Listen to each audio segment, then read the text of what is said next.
Why is that elderly intruder present? We have no space for you." Megan's cries rang through my seaside home like a blow to the spirit. There I stood at the doorway of my own residence, keys shaking in my grip, observing as my son's wife stared at me with total disdain from my porch. I had come early that Friday dawn, expecting to discover my retreat vacant and quiet as always.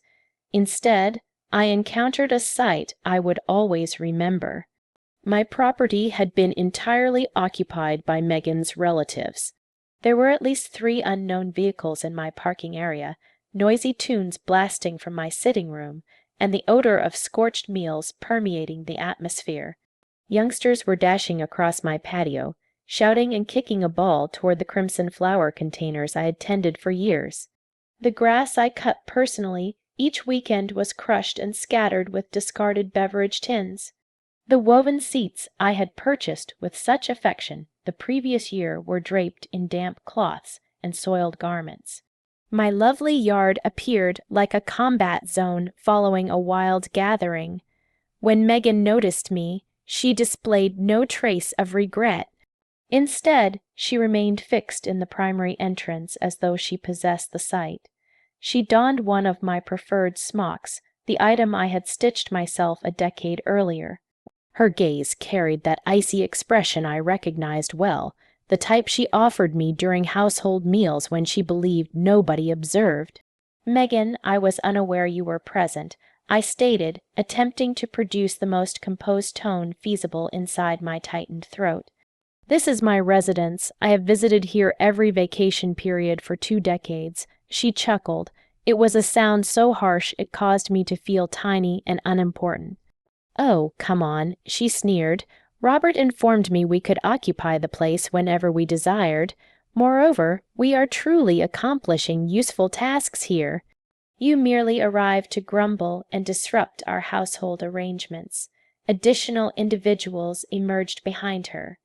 Her sibling Veronica with her pair of adolescents, her gray-tressed parent, who regarded me as if I were an outsider, and 3 others I did not recognize. There was a senior gentleman in a floral top who appeared to be her relative, a youthful lady holding an infant, and another fellow puffing steadily on my veranda as though it were ordinary. They all gazed at me with a blend of irritation and astonishment, as if my appearance in my personal dwelling was a major bother. Megan's parent drew near and examined me from head to toe with scorn. "Is this the renowned mother-in-law you mention constantly?" she inquired of her child in a ridiculing manner. "I expected her to be more impressive. She seems quite average." The spiteful giggles from the rest struck me like pins. There I was at 70 years in my basic journey attire, being evaluated by total strangers on my individual land. "Where is Robert?" I questioned, sensing my pulse quicken. My child must be here. He would clarify all. Was there a confusion? "Robert is laboring as usual," Megan answered, folding her limbs. "Unlike you, he possesses genuine duties. See, Elinor, there is no spot for you here. The chambers are fully occupied. The cooking area is employed to ready meals for the entire group, and honestly, your attendance will merely generate unneeded strain." I was stunned. In that instant, it seemed the planet had halted. She was truly expelling me from my personal residence. The home I constructed piece by piece following my widowhood. The dwelling I toiled dawn to dusk for ages as a tailor to fund. Furthermore, Megan proceeded with a venomous grin. "I already discussed with Robert, and we concurred that this residence requires greater utilization. It serves no purpose to remain vacant much of the period while you reside comfortably in the urban area. We possess youngsters who require room to develop." The statement struck me like rocks. 2 decades of erecting this dwelling after my spouse passed. 2 decades of settling each cent of the loan with funds gained from trimming and stitching attire for others' households. 2 decades of nurturing every aspect, every shrub, every nook of this site that had turned into my private haven, my sole escape from existence. "This residence belongs to me, Megan," I succeeded in uttering, although my tone appeared frailer than I preferred. "I possess the papers. I settle all the charges. I owe. That suffices," she cut in, elevating her volume further. "Always identical. How it belongs to you, how you settle. Robert is your child, correct. What belongs to you likewise belongs to him, and what belongs to him likewise belongs to me." That is how typical households operate. The youngsters had ceased their games and all observed me quietly. I could sense their stares upon me, assessing me, awaiting my response. The shame scorched my face like flames, but an element within me declined to shatter. It declined to offer them the spectacle they anticipated. One of the adolescents, who appeared to be Megan's kin, approached and regarded me with arrogance. "Why not simply visit a lodge? My relative is correct. There is no spot for others here. It is all right, sweetheart," I eventually stated with a grin that originated from my core, but I knew failed to reach my sight. "I comprehend the circumstance entirely." Megan grinned in success, assuming she had triumphed. The rest appeared content, as though they had seen a fair win. They had no clue what they had just triggered. As I departed from my personal dwelling with gradual, respectable paces, my thoughts journeyed 2 decades prior to when this land was merely an empty plot filled with weeds and aspirations. I was 50 years then. I had recently become a widow, and Robert was scarcely 25. It was only us duo against the planet, and I had taken the vital choice of my existence to erect a shelter for our group. I recalled that August dawn when I reached the plot with my labor boots and my savings record. I had accumulated every dollar by serving as a tailor, accepting commissions from 4 in the morning until 11 at night. Bridal gowns, educational outfits, garment modifications, drapes for others' residences. My digits bled countless occasions on that stitching device I still hold. But each seam was one block nearer to my vision. The designer regarded me with suspicion when I informed him I desired to construct a seaside residence as a widowed tailor. "Mrs. Crawford, this will expense at least $45,000, he stated while scanning his files. "Are you certain you can manage this cost?" I withdrew my bank record and positioned it before him. I had precisely $45,000 accumulated, cent by cent. Robert joined me the initial day the laborers came. His sight sparkled with thrill, witnessing his parent convert hardship into promise. "Mom, shall we truly possess a seaside residence?" he inquired as I indicated where the bases would be. "We shall not merely possess it, child," I replied. "We shall erect it with our personal grips," and thus we accomplished. For 2 years, each weekend, I traveled here to oversee the building. I transported gravel, coated surfaces, and sowed every plant in the yard. Robert accompanied when he lacked university sessions. Jointly, we selected the cooking tiles, the soft hue of the surfaces, and the precise location of each opening to allow the ocean wind. When we ultimately completed the dwelling, Robert embraced me on the patio and declared, "Mom, you are the most resilient lady I know. Someday when I possess a group, I shall inform them how my parent erected this haven with pure affection and effort. How had that identical lad permitted his spouse to shame me in the sight I erected with such devotion? The dwelling was not merely partitioned and a cover, it was the emblem of my autonomy after widowhood. It was evidence that a lady alone could succeed without relying on others. It was my shelter when existence grew too burdensome, my spot to recall who Eleanor Crawford was prior to becoming merely Robert's parent. Every item in that dwelling held a tale. I acquired the eating surface with the additional funds I gained creating dresses for 3 months consecutively. I stitched the sitting room drapes personally with material I obtained discounted. The collection of cooking vessels expensed me $200 that I accumulated by avoiding new attire for an entire year. But what pained me most was recalling all the occasions Megan had visited here as a visitor. The initial years of her union to Robert, she acted like a thankful daughter-in-law. "Oh, Mother Crawford, what a lovely dwelling you possess. You must feel so satisfied with all you have achieved." She assisted me prepare meals, engaged with the youngsters on the shore, and even carried me blooms from the bazaar when they arrived to stay. When had all altered? When had she begun regarding me as if I were an encumbrance rather than the lady who had provided her a spouse? Perhaps it was when Robert obtained that higher salary position, and she ceased employment. Or perhaps when they acquired their personal dwelling in the urban area, and she began sensing superior to the widowed tailor who resided in a tiny flat. The indications had existed for years, but I had disregarded them. Her remarks about my years, "Mother Crawford, you ought to relax more. It is not beneficial for you to labor so intensely at your years." Her proposals about my attire, "Why not acquire something more current? Robert earns well now. He can aid you." Her allusions about the dwelling. What a loss for this dwelling to remain vacant much of the period. Now I realized she had been scheming this for an extended time. The takeover of my dwelling had not been unplanned. It had been deliberate, considered, crafted to shame me and seize control of what I had erected with such toil.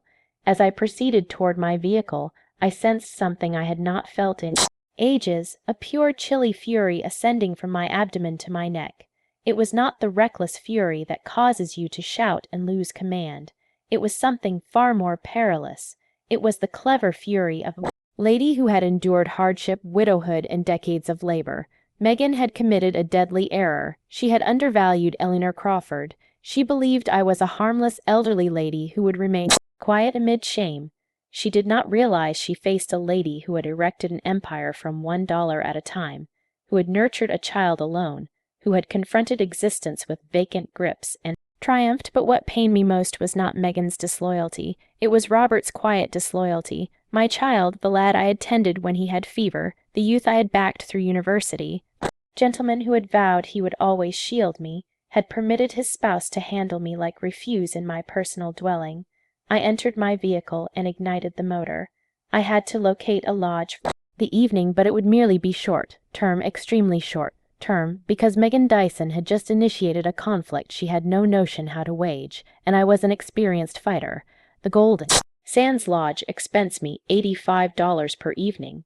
Funds I had not intended to expend, because I was meant to be resting in my personal mattress, in my personal dwelling. But there I was, registering like any other visitor, while my residence was held by occupiers who sensed entitled to my land. I could not rest that evening. Each time I shut my sight, I viewed Megan's conceited grin. I heard her toxic statements. I felt the shame that was scorching within me. At 6 in the morning, I was already alert, sipping brew, and plotting my subsequent action. I resolved to return to the dwelling to attempt a serene discussion. Perhaps it had been a confusion. Perhaps Megan had responded poorly due to the pressure of hosting so much relatives jointly. Perhaps Robert would appear and conclude the matter. After all, he was my child. He knew better than anyone all I had forfeited for that dwelling. When I reached at 8 in the morning, I discovered the entrance secured. My personal entrance. I had to press the buzzer of my personal dwelling as if I were a guest. Veronica, Megan's sibling, responded, still in her sleepwear and appearing irritated. "What do you seek now?" she inquired without even saluting me. "Good morning." I answered with as much respect as feasible. "I have come to retrieve some of my individual items, and I require to speak with Megan about this matter. Megan is resting, and your items are no longer here. We placed them in sacks in the storage area so they would not obstruct." My items in sacks in the storage area. It felt like a knife to the chest. What do you imply my items are in sacks? This is my dwelling, Veronica. All the items here belong to me. See, madame, I seek no issues, but Megan clarified the entire matter to me. Robert granted her approval to utilize the dwelling, and you all already arranged everything. I do not know why you are here to create issues now. She permitted me entry, but I felt like an outsider in my personal residence. The aroma was altered. It reeked of unfamiliar meals, tobacco, and inexpensive scent. My sitting room was filled with blow-up beds and garments tossed everywhere. The furnishings I had selected with such affection were marked and disordered. When I entered the cooking area, my pulse nearly ceased. My lovely cooking area, the one I had planned considering all the household repasts I would ready there, was entirely ruined.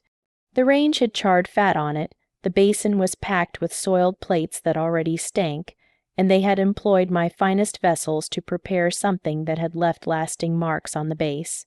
"Where are my porcelain dishes?" I inquired, my tone quivering. "Oh, some of those shattered. The youngsters were engaging, and you know how they behave." Megan states they were quite ancient. Anyway, my porcelain dishes, the ones I had acquired one by one for years, accumulating to finish the collection, the ones I had only utilized on unique events because I treasured them like gems, were shattered, discarded as if they were valueless. I ascended the stairs to my primary chamber, the haven where I had intended to relax these days. The entrance was ajar, and within was Megan's parent, already attired, arranging garments in my wardrobe as if it were hers. "Pardon me," I stated, attempting to preserve my poise. "This is my chamber." "Oh, my child," Megan clarified all to me. "Do not fret. I shall care for items very well. See, I even arranged your garments in these sacks so they avoid creases." My gowns, my tops, my footwear, all my individual attire were crammed into plastic sacks, as if they were refuse for giving. Two youngsters I did not recognize were resting in my mattress, and my preferred cushions were on the ground, covered in marks. "Madame, I require you to remove these youngsters from my mattress." I stated firmly. "Your mattress," she mocked. "Oh, come on. Megan informed me you would not utilize this chamber anymore. The youngsters require resting comfortably, not on the ground." It was like enduring a bad dream. In my personal dwelling, they were handling me as if I were the outsider, as if my 30 years of toil and devotion meant nothing, as if my claims to my land were merely an elderly lady's fancies. I descended the stairs, quivering with outrage, and sought Megan. I located her on the porch, sipping brew from one of my preferred cups, donning my residence robe, speaking on the telephone as if she were the mistress of the dwelling. "Yes, Mom, the dwelling is lovely. Do not fret, I have already managed all." The mother-in-law comprehended how matters stand now. She was chuckling as she spoke as if my shame were a humorous tale. When she noticed me, she ended the call and regarded me with irritation. "What are you doing here so early? I believed it was evident there was no spot for you. Megan, we require discussion.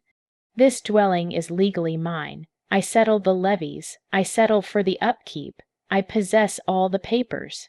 Robert has no authority to grant you approval for my land without consulting me.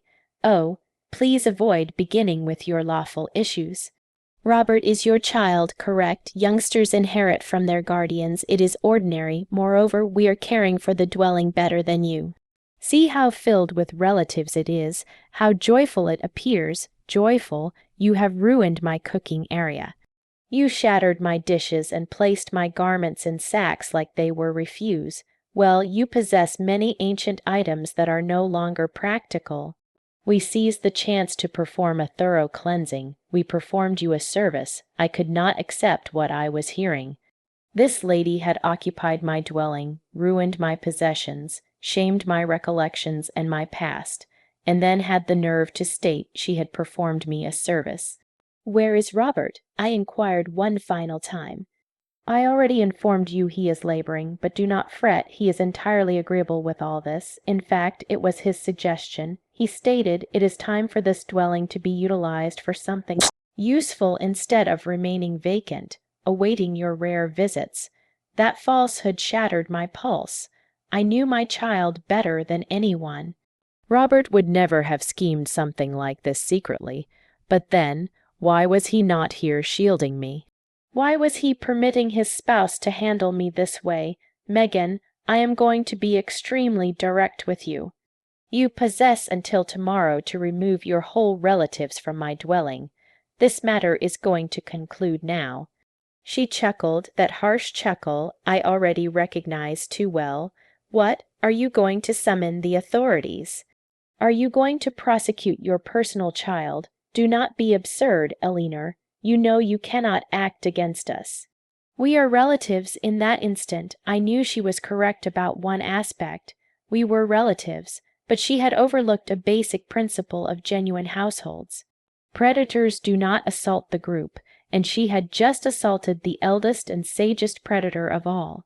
I grinned and turned to depart. You are correct, Megan. We are relatives, and you shall soon witness what that truly signifies. That afternoon, I returned to the dwelling with a pretext. I had neglected to retrieve some vital remedy from my washroom shelf. Megan permitted me entry hesitantly, but did not join me. She was too occupied arranging a grill on my patio with her whole extended group. As I ascended the stairs to my washroom, I seized the chance to truly examine the harm they had inflicted on my residence. What I discovered was even worse than I had pictured. My primary chamber was not only held by Megan's parent and the unknown youngsters. They had shifted my dressing table, marred the reflector with something pointed, and utilized my compartments to hold their soiled undergarments. The washroom was a disaster. My white ceramic tub, which I had specially placed because I dreamed of soothing soaks after extended workdays, was marked with dark hair color. The cloths I had stitched by grip were tossed on the ground, soiled and odorous. My individual hygiene goods had vanished, probably consumed by all the ladies in Megan's group. But what truly caused me to quiver with fury was what I located in my hidden compartment. Behind the primary wardrobe, I had a tiny area where I stored my most vital papers and some emotional treasures. It was my extremely private spot where no one else knew it existed. The area had been uncovered and breached. My papers were jumbled, some on the ground. The ornaments I had received from my parent were absent. The land deeds to the dwelling were creased, as if someone had been carelessly examining and managing them. But the most disturbing was locating documents that were not mine, lawful papers with Robert's and Megan's titles on them. I grasped them with quivering grips and scanned them swiftly. It was an application to alter the possession of the land. They desired to move the dwelling into Robert's title, asserting that I, owing to my progressed years and worsened mental state, was no longer able to handle valuable lands. Worsened mental state. Me, the lady who had handled her funds flawlessly for 70 years, who had erected a wealth from zero, who was still laboring and sustaining her economic autonomy. They desired to proclaim me mentally incapable to seize my dwelling. The document was dated prior week. This verified that the takeover of my dwelling had not been unplanned. It had been part of a detailed scheme to gain control of my land, employing the law to their benefit. At the base of the documents, I located something that froze me to the marrow, a property valuation. They had valued my seaside dwelling at $300,000, and there was a handwritten memo in Megan's script. With this amount, we can acquire a larger flat and enroll the youngsters in exclusive education. We merely require R to endorse the documents. And for the elderly lady not to create any issues, the elderly lady, that is what they named me. The elderly lady, who was not supposed to create issues while they deprived me of all I had erected in my existence. I placed all the papers in my purse. It was the proof I required to completely grasp the matter. This was not merely a relative's takeover. It was a schemed theft, a detailed deception to deprive me of my existence's toil with my personal kin as a partner. I departed the compartment and proceeded to my chamber opening. From there, I could view the porch where Megan's whole relatives was rejoicing. They had loud tunes on, were roasting flesh on my recent grill, and employing my exterior dish collection. The youngsters were dashing across my yard, shouting and engaging without oversight, crushing the blooms I had sowed with such affection. But what pained me most was viewing Veronica, Megan's sibling, capturing images in various sections of my dwelling, posing as if it were her recent land. In one image, she was seated in my preferred swing. In another, she was in the cooking area dispensing beverages as if she were the hostess. She was posting them to her online profile with remarks like, "Relatives getaway at our recent seaside dwelling and favored with this haven. Our recent dwelling. It was not even the group's dwelling anymore, it was her recent dwelling.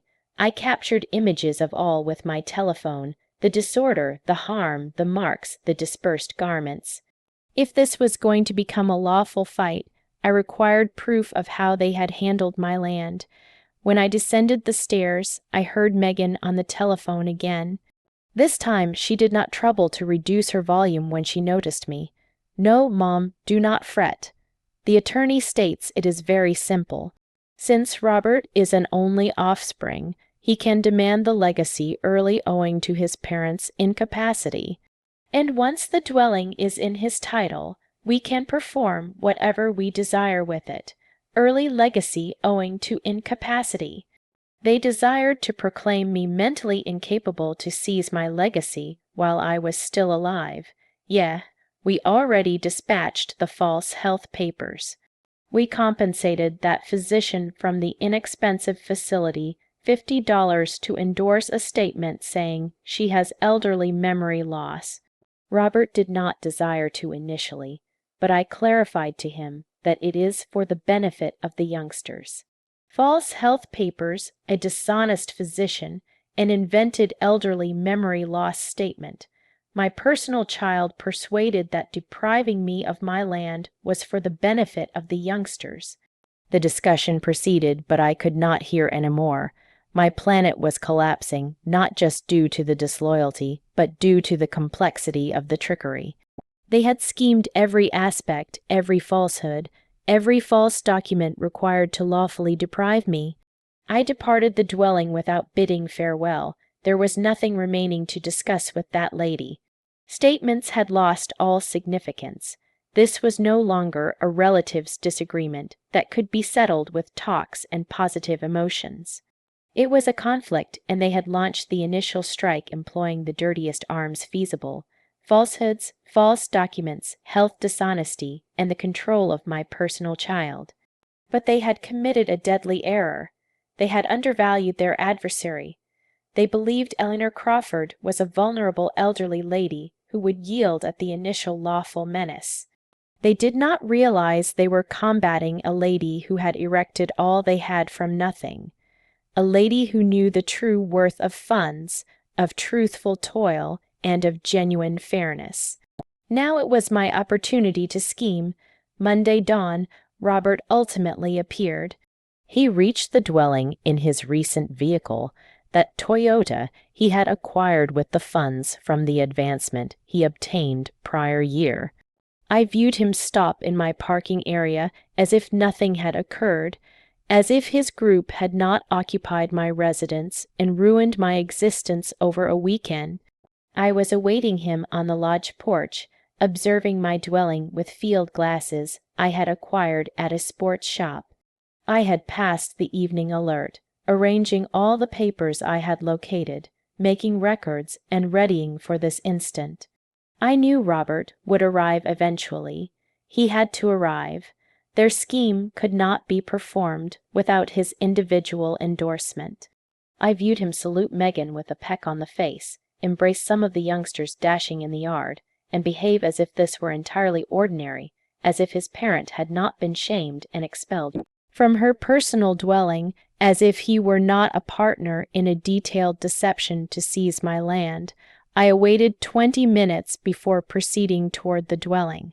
I required him to feel at ease, to believe he commanded the matter. When I pressed the buzzer, he was the one who opened the entrance. "Mom," he stated with that compelled grin he employed when he knew he had committed an error, the identical grin he used when he was a lad, and I discovered him fibbing about his marks. "How are you? Megan informed me you visited over the weekend." "Megan informed you," I echoed gradually, gauging each term. "Is that all she informed you, Robert?" "Well, yes. She stated there was a minor confusion, but that all is already resolved." I believed we had discussed this earlier, discussed what precisely. Robert grew anxious. He began toying with his vehicle keys as he always did when he was fibbing. About employing the dwelling. You know, you visit here so rarely, Mom, and Megan's group requires a spot to assemble for getaways.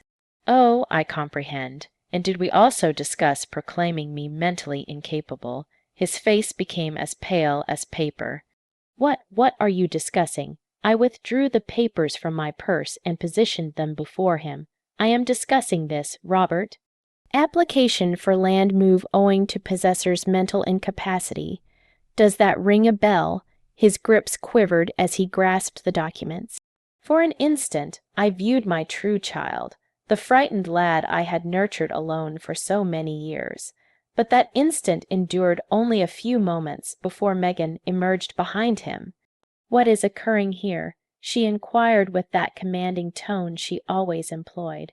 Robert, I believed we concurred there was nothing to discuss. Megan, she located the documents. What documents? She inquired, pretending purity. Robert, your parent is bewildered again. You know how she becomes when she is pressured. I am not bewildered, Megan, and I am not elderly memory loss either. As the false health statement, you compensated $50 for claims. The facade dropped entirely, her sight filled with pure animosity. You were eavesdropping on our private talks.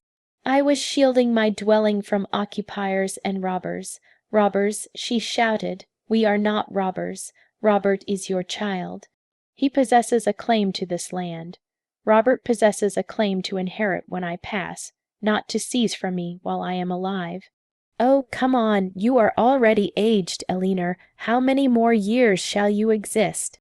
Why not merely allow us to perform something useful with this dwelling instead of it remaining vacant, awaiting your rare visits? The quiet that ensued was overwhelming. Robert had his head lowered like a reprimanded youngster. Megan's parent and Veronica had exited the dwelling and were hearing from the porch. The youngsters had ceased engaging and were observing us inquisitively. Did you just truly propose that my parent hasten and pass so you can possess her dwelling? Robert ultimately elevated his volume. I did not state that. Megan shielded herself. I just stated that she does not require so many lands at her years. Who are you to determine what I require or do not require? I inquired her straight. Who do you believe you are to occupy my dwelling, ruin my possessions, seize my ornaments, and scheme to deprive me of my existence's toil with false documents? We did not seize anything, no. Then where are the pearl studs my parent left me? Where is my late spouse's gold timepiece? Where are the silver pieces I had stored in my hidden compartment? Robert regarded me in astonishment. What silver pieces? The ones your spouse knows about because she examined all my private papers, seeking methods to seize from me. That is a falsehood. Megan shouted, but her face betrayed her. Robert, I stated to my child with the most composed tone I could locate. I require you to inform me the truth right now. Did you know about the land move papers? I inform her, Megan shouted at him. Inform her you knew. Inform her you concurred. Inform her it is time for you to consider your true group instead of satisfying your parent your entire existence. Be quiet, Megan. Robert ultimately burst. Just be quiet. We all became silent. Robert never shouted at his spouse. He was a calm gentleman. He evaded dispute. He always pursued household harmony. Seeing him lose command like that was astonishing for all. Mom, he stated with moisture in his sight, I never desired matters to reach this. But you knew about the papers, did you not? Yes or no? Yes, he murmured, I did. My pulse shattered into countless fragments. It was one thing to doubt my child's disloyalty, but it was another entirely to hear him verify it with his personal tone. And the false health statement, too. Megan stated it was just a procedure that all youngsters must perform when their guardians reach a certain years. That it was ordinary, that it was to shield you. Shield me from what, Robert? From committing poor choices with your funds. What poor choices? expending my funds on my dwelling for my getaways. No, Mom, but Megan is correct that the dwelling is vacant much of the period, and we possess costs. We possess youngsters who require, and that is why you resolved to deprive me instead of requesting aid. We are not depriving you, Megan cut in again. We are aiding you be more sensible with your funds. Aiding me be sensible by falsifying health statements, inventing that I possess memory loss, and occupying my dwelling like robbers. That suffices, Megan shouted. Robert, inform her the truth once and for all. Inform her you already spoke with the attorney that the documents are prepared, that all that lacks is your endorsement to move the land. Inform her it is time for you to behave like a gentleman instead of a compliant youngster. Robert regarded me with sight full of disgrace and ache. Mom, I am so regretful. You are requesting pardon, and at the same moment you are going to deprive me of my dwelling. It is not depriving. It is safeguarding the future of my youngsters by ruining the present of your parent. He did not respond. He just remained there trapped between his spouse, who was urging him to endorse my economic death verdict, and his parent, who was regarding him with a shattered pulse. It is all right, Robert. I ultimately stated, I comprehend. I know where your allegiances rest. I turned to proceed back to my vehicle, but halted and turned to regard all of them. Just one more aspect. You believed Eleanor Crawford was a vulnerable elderly lady who would surrender without a struggle. You were mistaken. I combated hardship and triumphed. I combated widowhood and triumphed. I erected this land piece by piece when you were not even in my existence. And now I am going to combat against you, and I am going to triumph this, too. The victorious grin vanished from Megan's face. For the initial time, I viewed fear in her sight. With what attorney? She inquired with a quivering tone. You do not possess funds for lawful fights. I grinned. Who informed you I do not possess funds, sweetheart? I departed from my dwelling with my respect intact, but with a shattered pulse. Robert had taken his choice. He had selected simple funds over the lady who had nurtured, schooled, and cherished him unconditionally for 45 years. He had selected his spouse's controlling shouts over the quiet voice of his personal conscience. But if they believed I was going to remain in a nook weeping, they were entirely mistaken. I traveled straight to the financial institution. I required to verify precisely how much funds I had accessible for this conflict. For the prior 2 decades, I had continued to accumulate devoutly, even after completing payment for the dwelling. Each month, I set aside $300 from my retirement and the earnings from my stitching toil. I had learned from a youthful years that accumulated funds was strength. It was protection. It was liberty. The financial manager, Alex Peterson, had known me for 15 years. He was a grave, skilled gentleman who had always admired my economic restraint. Eleanor, how can I assist you today? I require the precise balance of all my accounts, and I require to address a sensitive lawful issue. When he displayed me the figures on the display, I grinned for the initial time in days. I had $87,000 in accumulations plus 20, $3,000 in deposit certificates, and $12,000 in my verifying account, 120, $2,000 in total. Megan had misjudged. She believed I was a needy elderly lady who depended only on a modest retirement. She did not know that Eleanor Crawford had been a diligent worker all her existence, accumulating every cent to shield herself from precisely this type of matter. Mr. Peterson, I require you to halt any efforts by others to reach my accounts, and I require a formal note from the financial institution verifying my mental ability to handle my funds. Of course, Eleanor, is there an issue? My relatives is attempting to have me proclaimed mentally incapable to seize my assets. His face grew grave. That is very grave. Do you require a suggestion for a focused attorney? Yes, please. He provided me the title and contact of Thomas Gallagher. an attorney focusing in relatives law and asset deception. He is the finest in these kinds of matters. Inform him I dispatched you. I departed the financial institution with a recent vigor flowing through my vessels. It was not just the reassurance of knowing I had the economic means to shield myself. It was the mental sharpness of possessing a specific scheme of action. I contacted Thomas Gallagher from the financial institution's stopping area. His assistant provided me a meeting for that identical afternoon. The attorney can view you at 4. It is pressing, correct, very pressing. I passed the remainder of the dawn arranging all the papers I had gathered, the false land move documents, images of the harm to my dwelling, the catalogue of seized items, and duplicates of all my valid land deeds. I also output captures from Veronica's online profile, where she was displaying her recent seaside dwelling. At 4, I was seated in Thomas Gallagher's refined office. He was a gentleman in his mid-60s, great, rest with wise sight and skilled conduct that motivated instant confidence. Mrs. Crawford informed me all from the start. Do not leave out a single aspect. I recounted the entire tale. The takeover of my dwelling, Megan's shames, the deceptive documents, the false health statement, the seized ornaments, Robert's disloyalty. He recorded thorough notes inquiring exact queries that showed his expertise in these kinds of matters. Do you possess the original land documents? Yes, all of them. The dwelling is 100% in my title.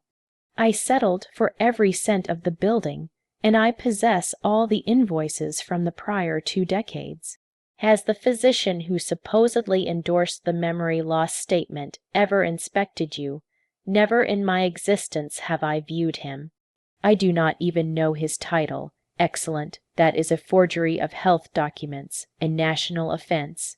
Do you possess any records for the seized ornaments? I am certain I do. Some of it, particularly my late spouse's timepiece, is covered for $3,000. Thomas grinned. Mrs. Crawford, your matter is firm, very firm. We possess intrusion, theft, forgery of documents, attempted asset deception, and possibly health dishonesty. Your relatives erred greatly. What can we perform? Several aspects. First, tomorrow we shall submit an expulsion lawsuit for unlawful intrusion. Second, we shall notify the authorities of the theft of your ornaments. Third, we shall notify the forgery of health documents to the Health Council and the prosecutor's office. And fourth, we shall request a restriction command to stop them from continuing to deceptively employ your title. How long shall all that require? The expulsion can be prompt if the adjudicator views clear proof of intrusion. In matters like this, where the intruders possess no lawful claim to the land, the law responds swiftly. How much shall it expense? My charges are $5,000 for the entire procedure. Can you settle them? I can settle them today if you desire. His grin expanded. I enjoy laboring with clients who take their lawful shield earnestly. Mrs. Crawford, your relatives believed you were a vulnerable elderly lady, but they were mistaken. You are a ready lady. I have been readying to shield myself from the planet for 70 years, counselor. I am not going to halt now. Excellent mindset. One vital query. Are you prepared to pursue this fully? Because when we initiate this procedure, your bond with your child shall probably be unfixable. I was quiet for an instant, thinking of Robert, of the lad he had been, of the gentleman he could have been, of the weakling he had become. Counselor, my child betrayed me for funds, proclaimed me mentally incapable for funds, and publicly shamed me for funds. If our bond can shatter so easily over funds, then it was never a genuine bond. And if he attempts to remorse and pardon during the procedure, then he ought to have considered it before endorsing documents to deprive me. Pardons after being discovered do not matter. Thomas nodded with admiration. Comprehended, we shall advance with all. First thing in the dawn, we shall submit all the lawsuits. There is one more aspect, counselor. I desire them to comprehend that they entirely undervalued their rival. I desire them to learn that the outcomes of betraying relatives are genuine and lasting. What do you have in mind? I desire this lawsuit to be open. I desire all their companions, locals, and contacts to know precisely what they performed. I desire the social expense of their disloyalty to be as elevated as the lawful expense that can be organized. Court files are open, and we can ensure the regional press hears about such a shocking matter. I departed that office sensing entirely different than when I had entered. I was no longer Eleanor Crawford, the betrayed and shamed parent. Now I was Eleanor Crawford, the lady who was shielding herself with all the lawful arms at her disposal. That evening, from my lodge chamber, I contacted my sibling Laura in Texas. I informed her the whole tale. Eleanor, I cannot accept Robert would perform that after all you forfeited for him. It no longer matters what I forfeited, Laura. What matters is what I am going to regain. Do you require me to come assist you? No, sibling, I must combat this fight alone. But thank you for proposing. I ended the call and sat on the mattress, gazing toward my dwelling. From the lodge opening, I could view the illuminations on, the tunes still engaging, the rejoicing continuing, as if nothing had occurred. Tomorrow was going to be a very different day for all of them. I grinned in the obscurity. Eleanor Crawford had returned to conflict. On Tuesday at 8 in the morning, Thomas Gallagher reached my dwelling with 3 lawful documents, an authority officer, and an official certifier. I reached at the precise same time in a cab, attired in my finest gray outfit and carrying a binder full of proof. Megan's relatives was consuming morning meal on my porch when they viewed the lawful group stop in the parking area. I viewed Megan lower her brew cup when she identified the formal plates of the authority vehicle. "Good morning," Thomas stated in a skilled and firm tone. "I am attorney Thomas Gallagher, lawful agent for Mrs. Eleanor Crawford, the valid possessor of this land. We have come to present an prompt expulsion command for unlawful intrusion." Megan dashed out of the porch, an expression of alarm on her face. "What are you discussing? This is my spouse's dwelling. We possess the claim to be here." "Madame," the authority officer answered, "do you possess any documents that verify lawful claims to this land?" My spouse is the possessor's child. He granted me approval. Where is your spouse at this instant?" He is at labor." Thomas withdrew the initial documents. "Here, I possess the original deed to the land entirely in Mrs. Eleanor Crawford's title. I also possess the land levy invoices for the prior 5 years, all settled by Mrs. Crawford, and I possess this court. Mandated prompt expulsion for intrusion without the possessor's agreement." Megan's parent emerged behind her child, visibly anxious. "What is occurring here? What is occurring?" I stated in a composed but resolute tone, "is that you occupied my dwelling without my agreement, ruined my land, seized my possessions, and attempted to deprive me of my existence's toil employing false documents. Now you are going to confront the lawful outcomes. Veronica exited the dwelling, capturing all on her telephone. This is senior mistreatment. The madam is insane and is bothering us." "Miss," the official certifier cut in, "halt capturing promptly. This is an formal lawful process, and you are not permitted to record it."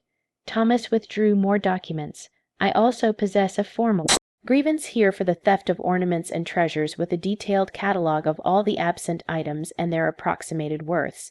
"We did not seize anything," Megan shouted. "Where are the pearls?" "Studs that belong to Mrs. Crawford's parent," the authority officer inquired. I do not know what studs you are discussing, and the gold timepiece of Mrs. Crawford's late spouse covered for $3,000. Megan was quiet. Her face turned crimson with disgrace. "Furthermore," Thomas proceeded, "we possess proof of falsifying health documents to attempt to proclaim Mrs. Crawford mentally incapable. This is a national offense punishable by imprisonment." "Health documents?" the officer inquired. "What kind of documents?" I displayed him the documents I had located. "A false statement, claiming I possess elderly memory loss endorsed by a physician who has never inspected me." compensated with $50 to ease the theft of my land. The authority officer examined the documents and scowled. "This is very grave, madame," he stated to Megan. "You compensated for a false health statement." I did not. We just desired to assist her. She is too aged to handle so many lands, and that is why you resolved to seize her dwelling employing deceptive documents."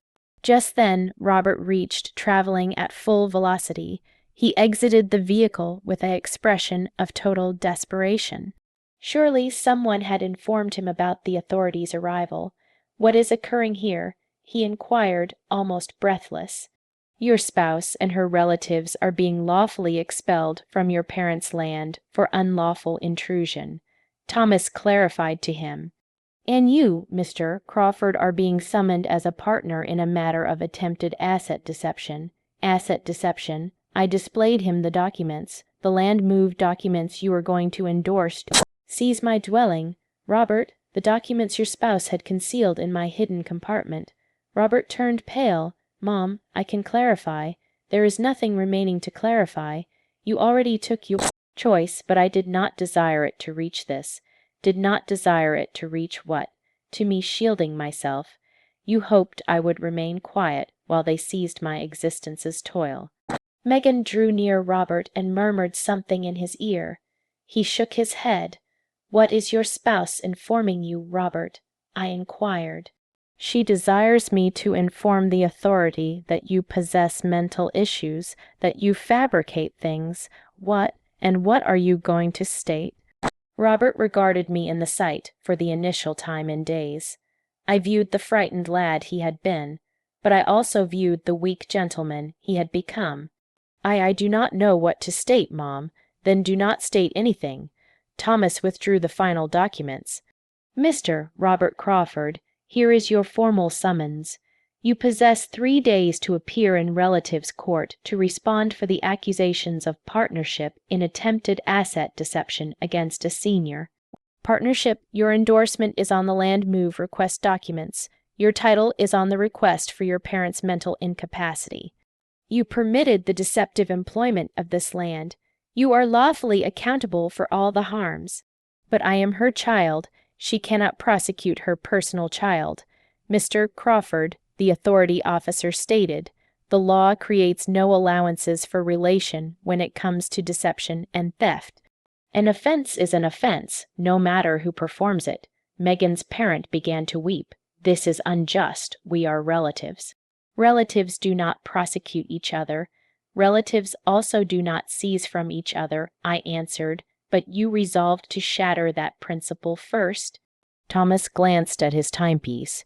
"You possess precisely 2 hours to gather your individual possessions and depart the land. Any item that belongs to Mrs. Crawford must remain here. The officer shall oversee the procedure to ensure you do not take anything that does not belong to you." 2 hours, Veronica shouted. "That is impossible. We possess youngsters. We possess baggage. You ought to have considered that before occupying someone else's land," the certifier answered. Megan drew near me with moisture in her sight, but they were no longer moisture of sorrow. They were moisture of pure fury. "You are going to settle for this," she shouted at me. "You are going to settle dearly for shaming us this way. Robert, state something. Shield your group." Robert regarded me with an expression I had never viewed before. It was not affection. It was not admiration. It was not remorse. It was bitterness, pure bitterness. "Mom, are you truly going to pursue this?" "Robert, I have already pursued it." "You brought me here, but we are relatives. Relatives." I echoed the term gradually. "Relatives occupies dwellings. Relatives seizes ornaments. Relatives falsifies health documents. Relatives shames its seniors in open. We just desired to deprive me, and I desire fairness." Thomas closed his binder. "Ladies and gentlemen, you possess 2 hours. The timer has already begun." I observed as Megan's whole relatives dashed toward the dwelling like frantic insects, seizing their items, shouting at each other, and accusing one another for the catastrophe. But I remained. The 2 longest hours of my existence passed like a relative's drama film in quick motion. From the patio of my regained dwelling, I observed the takeover they had so meticulously schemed entirely collapse. Megan's parent was the initial to shatter. After half an hour of weeping and shouting, she sat on the steps and declined to aid with the gathering. "This is your blame. Megan," she shouted at her child, "you informed me all was resolved. You informed me the elderly lady had agreed to all. Mom, be quiet and assist me gather." Megan answered, frantically cramming garments into plastic sacks. The elderly lady placed a snare for us. She behaved like a vulnerable elderly lady, and it turns out she possessed attorneys and accumulated funds. Veronica captured the whole procedure on her telephone, but now it was not videos rejoicing her recent seaside dwelling. They were videos of the open shame of a group being lawfully expelled as intruders. "This is going to become popular," she shouted as she filmed her siblings gathering. "Everyone is going to know how they handled us. They are going to view what kind of individual this madame is." The authority officer seized her telephone. "Miss, we already cautioned you about capturing without permission during a lawful process. If you persist, you shall be detained for hindering fairness." The youngsters dashed across the dwelling weeping and shouting, not comprehending why they had to depart the haven where they had been engaging. One of them, a lad about 8 years, approached me. "Madame, why are you expelling us? We did not perform anything incorrect." My pulse ached a bit. The youngsters were blameless in all this. They had been employed as pieces in their guardian's scheme. "I am not expelling you because you performed something incorrect," I clarified in a gentle tone. "I am requesting you to depart because this is my dwelling and your group came here without requesting my permission. But my parent stated it was our dwelling now. Your parent was mistaken." Megan overheard the talk and drew near furiously. "Not speak to my youngsters. You possess no claim to bewilder them further. I am not bewildering them. You bewildered them by bringing them to a dwelling that was not yours. This dwelling is ours. Robert is her child. Youngsters inherit from their guardians. Youngsters inherit when their guardians pass, not when their guardians are still alive and well. You are already aged. What do you require so much land for at your years?" Thomas cut in. "Madame, every remark you make about my client's years is being recorded as additional proof of years, bias, and mental mistreatment against age." Senior Megan promptly became quiet. Robert had been transporting baggage to the vehicles in total quiet, evading my gaze. But when there were only 30 minutes remaining in the limit, he ultimately drew near me. "Mom, we require to speak. There is nothing remaining to speak about, Robert." "Yes, there is. See, I confess that matters escaped command, but we can repair this. We can attain a relative's accord without involving attorneys and authority." "What kind of accord? You retain the dwelling, of course. We accept that it was an error to come without informing you, and in return you dismiss all the lawsuits and the seized ornaments. We shall restore everything that was taken by error. By error, well, you know, in the disarray of relocating, some items became mixed. Robert, you truly believe I am going to accept that seizing my parents' ornaments was an error?" "Mom, it was not seizing. It was a confusion, and the false health statement was also a confusion." He was quiet. "And the request for land move owing to mental incapacity was also a confusion." He remained quiet. "And publicly shaming me by naming me an intruder was also a confusion. That was not me. That was Megan." "But you were there. You viewed me being shamed by your spouse in my personal dwelling, and you did not state anything. I did not know what to state. You knew precisely what to state, Robert. You knew you had to shield your parent, but you selected to remain quiet so you would not oppose your spouse." Megan was pressured. "Mom, she had her whole relatives here. The youngsters were agitated, and that granted her the claim to insult me on my personal land." Robert grew desperate. "Okay, Megan acted poorly. I confess it. What else do you desire me to state?" "I desire you to inform me the truth." "I desire you to confess that you schemed to seize my dwelling employing false documents." "I desire you to confess that you betrayed me for funds." "I did not betray you for funds. I performed it for my group." "And what am I, Robert? Am I not your group?" "Yes, you are my group. But Megan and the youngsters are my main duty now. So your main duty now is to deprive your parent. It was not depriving. It was safeguarding the future of my youngsters by ruining the present of the one who granted you existence. Robert placed his grips on his head in annoyance. Mom, you do not comprehend. We possess enormous costs. The youngsters require exclusive educations, attire, getaways. Megan's residence requires fixes. I labor dawn to dusk, but the funds is never sufficient, and that is why you resolved that I had to settle your accounts with my existence's toil. You reside alone in a tiny flat. You do not require such a large seaside dwelling. It is a loss. There it was. The truth had ultimately emerged. Robert had not betrayed me out of affection for his group. He had betrayed me because he believed I did not merit what I had toiled my entire existence to obtain. A loss. I echoed the term gradually. Mom, I did not intend it in a negative way. Are my 30 years of laboring dawn to dusk a loss? No. But is my restraint of accumulating every cent to erect this dwelling a loss, Mom? Please, is my devotion of nurturing you alone after becoming a widow a loss? That suffices, Robert burst. It is always identical with you, always recalling me of all you forfeited, always causing me to feel guilty for possessing my personal existence. The quiet that ensued was complete. Even Megan ceased gathering to hear.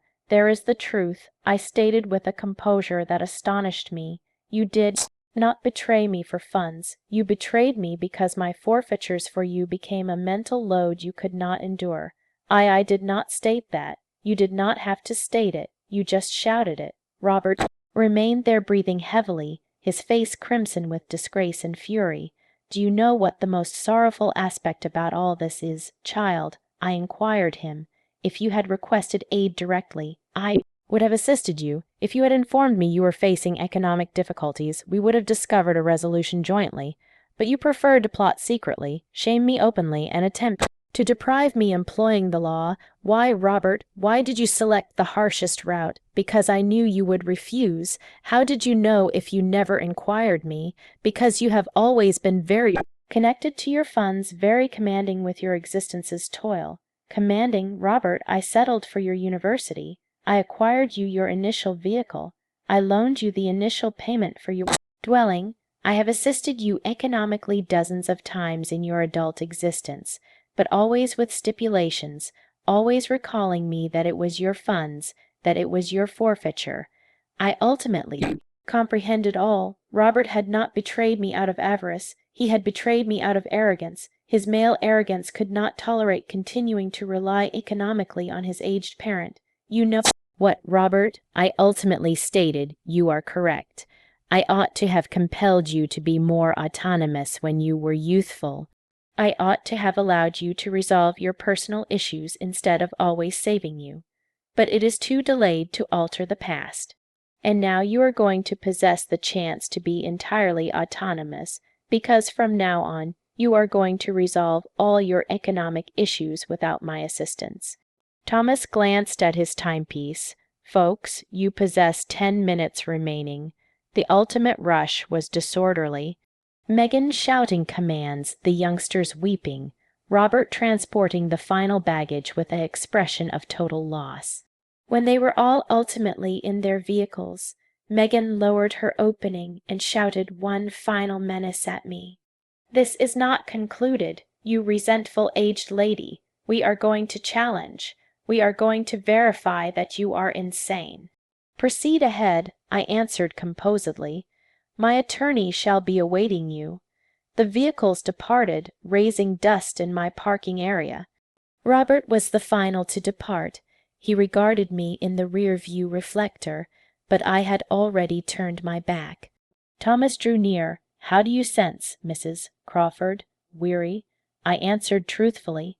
But liberated from having to feign that we are a joyful group, liberated from having to justify disloyalty with parental affection, liberated from feigning that this can be repaired with pardon and overlooking. The authority officer bid farewell. The certifier completed his documents. Thomas handed me the keys to my personal dwelling. Mrs. Crawford, your dwelling has been formally regained. I ascended the steps of my porch and sat in my preferred seat. For the initial time in a week, I was alone in my personal residence. But the ultimate part of this drama was still to arrive. 1 week after the expulsion, my seaside dwelling had recovered its original tranquility. I had employed a skilled cleansing crew for $700 to remove all remnants of the takeover. The unfamiliar odors had vanished, the marks were absent, and my furnishings was back in its proper spots. But the true fairness was just starting. Thomas contacted me on Friday with updates that caused me to grin for the initial time in weeks. Mrs. Crawford, I possess some vital developments. The physician who endorsed the false memory loss statement has been halted by the Health Council. The probe disclosed that he had endorsed at least 12 similar statements in return for money, and the lawful outcomes for Robert and Megan. Ah, that is the finest part. The accuser resolved to advance with unlawful accusations for asset deception and plot. It is no longer just a civil issue. It is an unlawful matter now. What precisely does that signify? It signifies they could confront imprisonment if they are discovered guilty, and it also signifies that all the lawful charges they have had to settle have been huge. That identical afternoon, I received an unforeseen contact. It was Veronica, Megan's sibling, weeping on the telephone. "Eleanor, please, we require to speak. Megan is frantic. Robert has expended over $15,000 on attorneys, and the lawful processes are not even completed yet." "And what does that have to do with me? We desire to pardon. We desire to repair matters." "Do you desire to repair matters, or do you require me to dismiss the lawsuits because you are depleting funds?" "Madame, please. Megan possesses youngsters to sustain. Robert could forfeit his position if this becomes open at his workplace. She ought to have considered her youngsters before scheming to deprive me, and Robert ought to have considered his position before falsifying health documents. But you already regained your dwelling. You already triumphed. Why persist punishing us? Because regaining my dwelling does not remove the shame. It does not restore the seized ornaments. It does not erase the mental harm of being betrayed by my personal child. We can restore the ornaments. It is at my parents' residence. The ornaments you took by error, the ornaments you unintentionally seized during the disarray of relocating. Madame, please, Veronica, inform your sibling that if she desires to speak to me, she can arrive here personally and bring all the seized ornaments. I ended the contact, sensing a peculiar blend of contentment and sorrow. The contentment came from observing the scheme they had crafted to ruin me collapse. The sorrow came from knowing that my bond with Robert was probably concluded forever. 2 days later, Megan appeared at my entrance. She came alone without Robert, with a sack in her grip and sight, swollen from weeping. "Eleanor, I came to restore your items and to pardon." Enter, she sat in my sitting room like a reprimanded youngster, placed the sack on the surface, and began to withdraw my jewels one by one. "Here are the pearl studs, here is the gold timepiece, here are the silver pieces, and here is the pendant that we also took by error." "By error, madame, the truth is I took them, but it was not to seize them. It was to vend them. We required the funds urgently. We possess many obligations. Robert forfeited funds in some poor investments prior year. We are delayed on our loan. Our payment cards are maximized, and the youngsters require education. And that is why you resolved to deprive me." "It was not depriving. It was requesting your assistance indirectly by occupying my dwelling and publicly shaming me." Megan began to weep. "Eleanor, I confess I acted poorly, very poorly. But I was frantic when Robert informed me you possessed this lovely dwelling, and that you almost never employed it. I believed maybe you believed you could take it from me without inquiring. I never desired to take it from you. I just desired to employ it. while you were not here. And then when we viewed how costly it was to sustain 2 dwellings, we believed maybe it would be better for the dwelling to formally be Robert's to evade lawful issues in the future. Lawful issues, Megan. You created the lawful issues by falsifying health documents. That was the suggestion of the inexpensive attorney we consulted. He informed us it was the quickest way to move land between relatives. An attorney suggested you commit deception.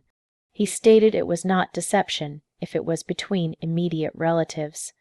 I was quiet for an instant, processing the level of ignorance and naivety they had shown. They had ruined their existences economically and lawfully because they followed the counsel of a low, dishonest attorney. "Where is Robert?" I inquired. He did not desire to come. He states you are not his parent any more. Those terms pained more than I anticipated, but they also verified that I had taken the correct choice. He states I am not his parent any more. Yes. He states a true parent would not prosecute her personal child. That you selected funds over relatives. And what do you believe, Megan? I believe we initiated all this. But I also believe you took matters too far. We could have settled all as a group without attorneys or authority. How could we have settled it as a group if you never informed me the truth, if you fibbed to me, tricked me, and schemed to deprive me secretly? But we are relatives, relatives pardon, relatives respect each other, Megan, and you disrespected me in every way feasible. Megan dried her sight and regarded me straight. What do I require to perform for you to dismiss the lawsuits? Do you truly desire to know? Yes. I desire Robert to arrive here personally and pardon to me, not to you, not on the telephone. I desire him to arrive and regard me in the sight and confess all he performed wrong. He will not come. He is too arrogant to pardon to his parent, but not too arrogant to attempt to deprive his parent. He senses betrayed by you, too, Elinor, betrayed for shielding myself from his assaults, betrayed because you selected attorneys over relatives. I chuckled. I could not help it. I chuckled a bitter chuckle that came from my core. Megan, do you truly believe I selected attorneys over relatives? That is not what occurred. I selected fairness over disloyalty. I selected respect over shame. I selected truth over falsehoods. But we were relatives. Relatives care for each other. You attempted to ruin me. Megan rose to depart. So there is no way to repair this. The way to repair this was not to perform it in the first place. After she departed, I sat on my porch, observing the dusk over the ocean. The surges crashed against the coast with their eternal cadence, indifferent to the human dramas unfolding on land. A week later, Thomas contacted with the ultimate updates. Mrs. Crawford, Robert, and Megan accepted a negotiation accord. They are going to settle a penalty of $25,000. They are each going to perform 200 hours of public service and shall be on trial for 2 years. No imprisonment, no, but they shall possess a lasting unlawful file, and the false physician's statement has been formally voided. Your mental ability is entirely clear lawfully, and the lawful charges, they have expended over $30,000 on protection attorneys. Between the penalties and the lawful charges, it expends them over $50,000 to attempt to deprive your dwelling. $50,000, almost half the worth of my dwelling. They had forfeited more funds attempting to deprive me than they could have obtained if they had succeeded. That evening, alone in my regained residence, I assessed all that had occurred. I had forfeited my child. That was the most painful truth. Robert had selected bitterness over remorse, arrogance over pardon. But I had obtained something more precious. My respect, my autonomy, and the verification that Elinor Crawford was still a resilient, wise lady capable of shielding herself from any menace. My 70 years had not turned me into a vulnerable elderly lady. They had turned me into a sagacious lady with means, connections, and the resolve to safeguard what I had erected with such toil. The subsequent month I resolved to perform something I had never performed, employ a part-time caretaker to tend the dwelling when I was not there, not because I could not perform it myself, but because I desired to ensure no one could ever occupy it again without my awareness. I also replaced all the fasteners, placed protection devices, and revised my testament to bequeath the dwelling to benevolent organizations instead of to Robert. If he desired total economic autonomy, he was going to possess it. 6 months later, I received a message from Robert. A message, not a contact. He did not even possess the bravery to speak to me straight. "Mom, I hope you are faring well. The youngsters inquire about you. Megan and I have learned our teaching. Perhaps someday we can be a group again." I did not respond to the message. Genuine groups do not betray each other for funds. Genuine groups do not shame their seniors. Genuine groups do not scheme thefts employing false documents. Robert had resolved that funds was more vital than his parent. I had resolved that my respect was more vital than his pardon. Each of us existed with the outcomes of our choices. I existed in my seaside dwelling, liberated, autonomous, and at tranquility. They existed with obligations, an unlawful file, and the social disgrace of having attempted to deceive a 70-year old lady. The quiet fairness had succeeded, and Eleanor Crawford had verified that undervaluing an aged lady was the most costly error one could ever make.